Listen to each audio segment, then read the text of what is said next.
जय हिंद दोस्तों। अभी अपने देश में पूरे भारत की बात कर रहा हूं कि जमीन विवाद को लेकर लड़ाई झगड़ा मारपीट, भाई भाई में दुश्मनी, चाचा भतीजा में दुश्मनी, पड़ोसी से दुश्मनी, गांव के लोगों से दुश्मनी, अपने रिश्तेदारों से दुश्मनी, ये दुश्मनी खत्म होने का नाम नहीं ले रहा है। वजह क्या है? वजह आपको बता दूं, वजह यह है कि हमारे सरकारी जो सिस्टम है वो सही तरीके से काम नहीं कर रहा है। सरकार की तरफ से बहुत सारे आदेश दिए जाते हैं, बहुत सारे नियम लाए जाते हैं, बहुत सारे कानून पारित किए जाते हैं, लेकिन जो नीचे स्तर पर होता है उसका पालन सही से नहीं किया जाता है। इसका सबसे मुख्य वजह है करप्शन, और यही करप्शन के वजह से लोग वहां पहुंच नहीं पाते हैं, अपना काम करा नहीं पाते हैं, किसी के पास पैसा नहीं होता है, किसी के पास समय नहीं होता है, और ये जमीन विवाद पीढ़ी दर पीढ़ी, पीढ़ी दर पीढ़ी, पीढ़ी दर पीढ़ी चलता रहता है। ये खत्म होने का नाम नहीं ले रहा है। आपको बता दूं, अभी हाल ही में आपने देखा होगा कि बिहार के कई जिलों में राजस्व कर्मचारी, जिसे हल्का कर्मचारी कहते हैं, जिसे यूपी में, मध्य प्रदेश में, उत्तराखंड में पटवारी के नाम से जानते हैं, जिनका काम होता है जमीन का रसीद काटना, जमीन का लेखा जोखा रखना, यहां तक कि उनके द्वारा मोटेशन किया जाता है, जमीन का दाखिल खारिज कराया जाता है। लेकिन वो इसलिए पकड़े गए कि कहीं 20,000 रुपया लेते हुए पकड़े गए, कहीं 1,00,000 रुपया लेते हुए पकड़े गए, कहीं 5,000 रुपया लेते हुए पकड़े गए। कई स्टेट के कई जगह ऐसे हैं जहां पटवारी और राजस्व कर्मचारी की गिरफ्तारी हुई है करप्शन के वजह से।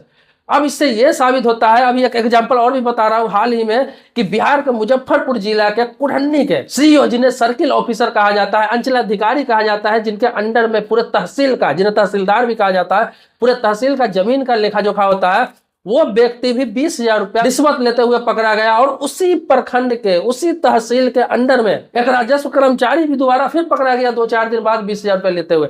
बताइए कि एक करप्शन लेते हुए पकड़ा गया, करप्शन करते हुए पकड़ाया गया, फिर 2-4 दिन बाद करप्शन करते हुए फिर दूसरा अधिकारी पकड़ा रहा है। इसी से समझ जाइए कि ये रुक नहीं रहा है, लोग पकड़े जा रहे हैं, अधिकारी पकड़े जा रहे हैं, फिर भी दूसरा अधिकारी करप्शन में लिप्त है। उन्हें कोई भी डर नहीं है, साला नौकरी चला जाए तो चला जाए, कोई दिक्कत नहीं, करप्शन रुकना नहीं चाहिए। और यही वजह है कि जमीन विवाद है। खास तौर पर जमीन विवाद कहाँ है?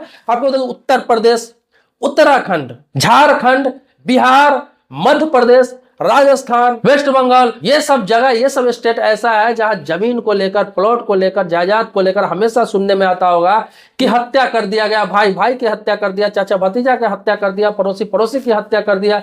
ये अक्सर सुनने को आपको मिलता होगा, और वजह यही है क्योंकि भाई भाई में किसी का मालिक जमीन का विवाद चल रहा है। भाई भाई में है, जैसे पिता के नाम से जमीन है, दादा के नाम से जमीन है, परदादा के नाम से जमीन है, वो तहसील में जाता है बंटवारा करने के लिए। तहसील में गया बंटवारा करने के लिए, हम 2 भाई है, 4 भाई है, 5 भाई है, भाई भाई है, जो भी है, बंटवारा करने के लिए वो जाते हैं। वहां पे सारा डिटेल्स देते हैं, सारा जमीन का कागजात बताते हैं। इसके बाद भी वहां अधिकारी, तहसीलदार हो गया या फिर आपको बता पटवारी हो गया, राजस्व कर्मचारी हो गया, उनके द्वारा ये कहा जाता है, सारा चीज देखने के बाद, समझने के बाद उन्हें एक रकम बता दिया जाता है, एक मुश्त, कि तुम्हें यहाँ पर 50,000 रुपया लगेगा, 20,000 रुपया लगेगा, या 30,000 रुपया लगेगा, या इतना पैसा लगेगा, तब जाकर ये काम आपका किया जाएगा। मुझे नीचे से लेकर ऊपर तक पैसा देना पड़ता है, ऐसे बताया जाता है कि तभी आपका काम होगा। और यही वजह है कि गरीब आदमी बेचारा 20,000, 30,000, 40,000, 50,000 रुपये खर्च नहीं कर पाता है, और उसका जमीन का बंटवारा या फिर जमीन का निदान कभी नहीं हो पाता है। एक समय में ऐसा आता है जो पीढ़ी दर पीढ़ी, पीढ़ी दर पीढ़ी, 2-3 पीढ़ी बंटवारा नहीं होता है, और उसी में भाइयों में मारपीट हो जाता है, कोई नौबत आ जाती है जमीन को लेकर। अगर ईमानदारी से राजस्व कर्मचारी, हल्का कर्मचारी, पटवारी, तहसीलदार सब अगर सहयोग करे, अगर बंटवारा में सभी का अगर निदान कर दे, किसी का विवाद हो जमीन में तो बंटवारा सही से करके उनका अलग अलग सब चीज कर दे, जो सरकार की तरफ से कहा गया है कि बिना शुल्क का करना है, और सिर्फ आपका जो मालगुजारी रसीद का पैसा है वो लेना है, जमीन का जो टैक्स है वो लेना है, तो इसके बाद में ये 20,000, 30,000, 40,000, 50,000 रुपया जो लिया जाता है, ये किस चीज के लिए लिया जाता है? अब लोगों के पास पैसे नहीं होते हैं, कराते नहीं है।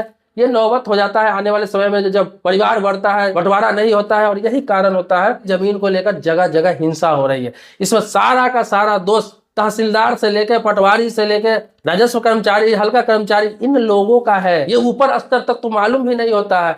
आपको बता दूं, अभी मध्य प्रदेश के मुख्यमंत्री मोहन यादव ने कई पटवारी को पकड़ा है ऐसे करते हुए, जब शिकायत आई थी, और उन्होंने कहा जो एक पटवारी होता है वो कलेक्टर का बाप होता है। उन्होंने इस शब्द का इस्तेमाल किया है कि एक पटवारी जो होता है वो कलेक्टर का बाप होता है, क्योंकि उसके एरिया का, उसके क्षेत्र का सारे जमीन उसके अंडर में होता है, और वो चाहे तो अपने एरिया में एक भी जमीन विवाद नहीं होने देगा, क्योंकि छोटे छोटे जमीन विवाद का वो हल कर सकता है, जाके स्पॉट पे निदान कर सकता है। इसीलिए उसको बहाल किया जाता है, इसीलिए उसको सरकार की तरफ से सैलरी दी जाती है लेकिन वो क्या करता है कि करप्शन में इतना लिप्त हो जाता है कि एक पटवारी होके, एक छोटा सा राजस्व कर्मचारी होके 20-20 हजार, 30-30 हजार, 40-40 हजार, 50-50 हजार रुपया एक एक व्यक्ति से लेता है और वह कलेक्टर से ज्यादा इनकम करता है, कलेक्टर से ज्यादा कमाता है, कई शहरों में मकान बना लेता है। आपको मैं गारंटी के साथ बोल सकता हूँ कि 80 से 90% पटवारी, राजस्व कर्मचारी, हल्का कर्मचारी जिन्हें बोलते हैं या तहसीलदार बोलते हैं, उनका आप संपत्ति का जांच करेंगे तो पता चलेगा कि जितना कलेक्टर ने संपत्ति नहीं बनाया है उतना इन लोगों ने बनाया है।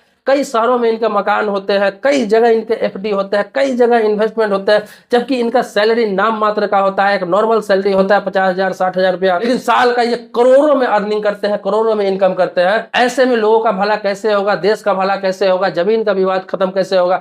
जमीन का विवाद तो अपने देश में होना ही नहीं चाहिए। मान लीजिए अब तो पहले तो था, ऑफलाइन था, कुछ होता था, अब तो सारी चीज ऑनलाइन है। अगर चाहे अधिकारी तो 2 मिनट में हर चीज का निदान हो जाएगा, किसी को कोर्ट जाने की, अदालत जाने की नौबत ही नहीं आएगी। कोर्ट अदालत उसी मामले में लोग जाएंगे जब जबरदस्ती कोई किसी का जमीन कब्जा कर लिया, या फिर कोई विवादित मैटर है, कोई अपने भाई का हिस्सेदारी नहीं दे रहा है, उस मामले में लोग कोर्ट जाएंगे। लेकिन ये बंटवारा के मामले में, भाई बहन में, पटीदार में, पड़ोसी में, या फिर किसी रास्ता के विवाद के मामले में, या फिर दाखिल खारिज के मामले में, या फिर जमीन खरीद बेच के मामले में, इन सभी मामलों में तो विवाद होने का कोई सवाल ही नहीं उठता है। अगर पटवारी हो गया, आपको तहसीलदार हो गया, ये अगर अपना काम ईमानदारी से करे तो हम लोगों का काम होता है सिर्फ सरकारों को कोसना कि सरकार ये कर रही, सरकार ऐसे कर रही, सरकार वैसे कर रही। सरकार हर जगह जाके हर चीज का निदान नहीं कर सकता। आपको अधिकारी बहाल है, अगर पैसा मांग रहा है, कुछ भी मांग रहा है, आप देने के लिए तैयार हो जाइए। इसके लिए आपको निगरानी विभाग बना हुआ है, इंटेलिजेंस विभाग बना हुआ है, उन लोगों को इन्फॉर्म करिए, इन लोगों को पकड़वाइए, पैसा देकर मनोबल मत बढ़ाइए। अभी मैंने बोला ना कि बिहार में, उत्तर प्रदेश में, मध्य प्रदेश में कई जगह आपको पटवारी, जिसे राजस्व कर्मचारी कहा जाता है, हल्का कर्मचारी, यहाँ तक कि तहसीलदार कई जगह अरेस्ट किया गया, गिरफ्तार किया गया, उन्हें सस्पेंड किया गया, कई जगह उन्हें डिसमिस तक किया गया, बर्खास्त तक किया गया। तो आपको बता दूं कि आप लोग भी थोड़ा एक्टिव होइए, ऐसे लोगों को पैसा देकर मनोबल मत बढ़ाइए। अगर आपका काम नहीं हो रहा है, पैसे मांगे जा रहे हैं, तो अपने जिले के जिलाधिकारी को अवगत कराइए, इससे जिलाधिकारी को अवगत कराइए, आप निगरानी विभाग में जाकर उनको अवगत कराइए। इन लोगों का इलाज वो लोग जरूर करेंगे। कोई भी अधिकारी काम नहीं कर रहा है तो उससे ऊपरी अधिकारी जो भी होता है उसको कंप्लेन कीजिए, उसके ऊपर वालों को कंप्लेन कीजिए, उसके ऊपर वालों को कंप्लेन कीजिए। कई पेज में आप चिट्ठी बनाइए, सभी को एक एक कॉपी भेजिए, लेकिन आप भ्रष्टाचार को बढ़ावा खुद मत दीजिए। आप भ्रष्टाचार को बढ़ावा देंगे तो यही कारण होगा कि आप ही का काम नहीं होगा बिना पैसे का। आप एक दिन छोटा रकम देकर छोटा काम कराएंगे, एक दिन आप बड़ा काम होगा तो आपको बड़े रकम देकर काम करवाना पड़ेगा। जहां पर फ्री में काम होने वाला है वहां आपको हजारों रुपया, लाखों रुपया देकर काम करवाना पड़ेगा। तो थोड़ा आप लोग भी सतर्क होइए, सावधान होइए, थोड़ा एक्टिव होइए, अपना हक को पहचानिए, अधिकार को पहचानिए। और इन अधिकारियों को नाजायज पैसा उगाही करने से, भ्रष्टाचार करने से आप लोग ही रोक सकते हैं, अन्यथा इसका मनोबल ऐसे ही बढ़ता रहेगा।